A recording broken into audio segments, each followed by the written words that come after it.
La fête de Sukkot, fête des cabanes, c'est aussi la fête des 4 espèces.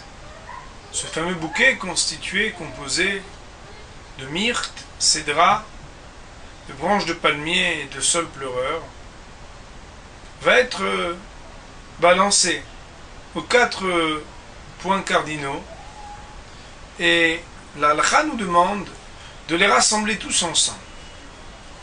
La raison du Midrash, c'est que ces 4 espèces, lorsqu'elles sont réunies, représentent l'unité du peuple juif, composée des 4 espèces d'individus qui composent le peuple d'Israël. En effet, et en partant de la base que la Torah c'est le bon goût et les bonnes actions sont la bonne odeur, eh bien le cédra est le fruit parfait. Il est le tzaddik, le juste, qui a à la fois un bon goût parce qu'il étudie la Torah, mais aussi une bonne odeur parce qu'il applique les mitzvot. À l'autre extrême, on a la arava. Arava, c'est le terme hébraïque pour désigner le saule pleureur, qui, quant à lui, n'a ni bonne odeur, ni bon goût. C'est celui qui n'a pour lui ni l'étude de la Torah, ni les bonnes actions. Ensuite, eh bien, il y a ceux qui ont une chose et pas une autre. La myrte qui a une bonne odeur mais pas bon goût.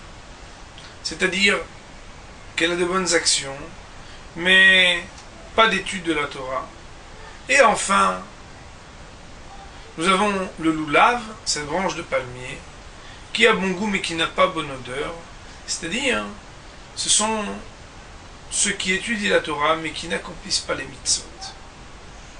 Le premier symbole de cette réunion, de ce bouquet, c'est que le seul moyen d'être pardonné et le seul moyen de s'accomplir véritablement, c'est d'être tous réunis, malgré nos différences, et en particulier quelques jours après Yom Kippour, où tout le monde a été pardonné, eh bien on repart à zéro, et donc on peut se réunir encore plus facilement que jamais. Mais dans le Bet Yosef,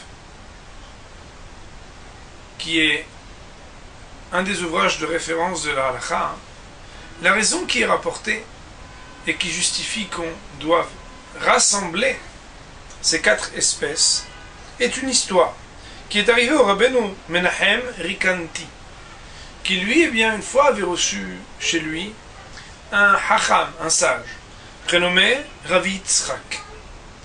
Et alors qu'ils étaient le premier soir de Sukkot, où le lendemain matin on applique pour la première fois de la fête la mitzvah d'Arba'at Aminim des 4 espèces, eh bien, Rabbeinu Menahem Rikanti va faire un songe, un rêve. Là-bas, il va voir son invité, Rabbeinu Yitzhak, qui va écrire le tétragramme divin constitué de Yud, de He, de Vav et de He. Il va les écrire, ces 4 lettres, très bizarrement. D'un côté, il va écrire les 3 premières, et puis bien éloigné, bien espacé, la 4e.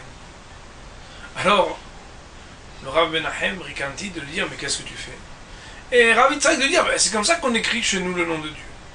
Alors il le reprend en méditant et dit, mais non, il faut les rassembler. C'est uniquement quand ils sont rassemblés qu'ils forment le tétragramme divin.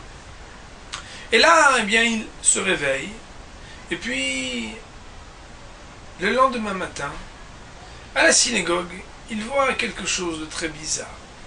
Et il comprend un peu ce à quoi on lui avait fait allusion dans son rêve. En effet, il constate que son invité, Rabbeinu Yitzhak, lorsqu'il prend les 4 espèces, eh bien, vous savez, les 4 espèces, il y a d'abord le bouquet autour du loulav, avec la myrte et le saule pleureur, et de l'autre, eh bien, le hétrog qu'on doit tenir tous ensemble.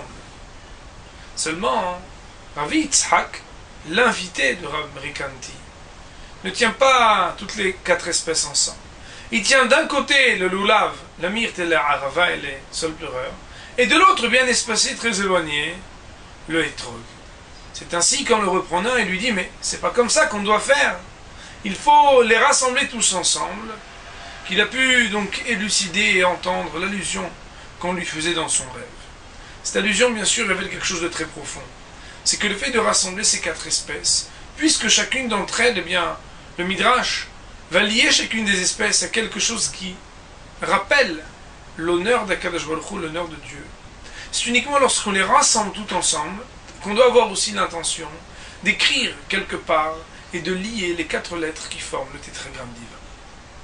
Je vous souhaite à tous une très bonne fête de Sukkot, Chag Sameach et Shabbat Shalom.